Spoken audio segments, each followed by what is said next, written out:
As my boy, I was fascinated by small insects, particularly ants. I liked to watch how they organized themselves and collected food under the direction of their leaders.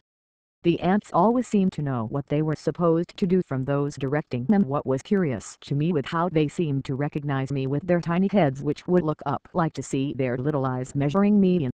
I wondered what it would be like to be so small and stare upon such a vastly huge giant as I was to them. Yet they paid little interest, unless they were totally disrupted.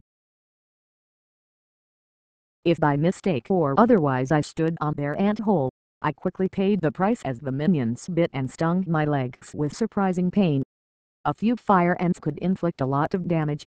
I suppose I didn't know much about kindness back then, since I was more interested in directing the ants to do my own bidding instead of whatever their activities involve. I like to set up little road by the obstacles with pieces of wood, or sometimes create roads or highways when should I force them to go along by wall in them in. I would avoid the ants by using the stick without allow them to crawl up after placing in there all our paths. Next, I would like to relocate them by carrying the stick somewhere else to a pile of rotting fruit or a little drip or little drips of water. Can watch if they excitedly would collect and take it back to the ant holes, no matter how I tried to trick them.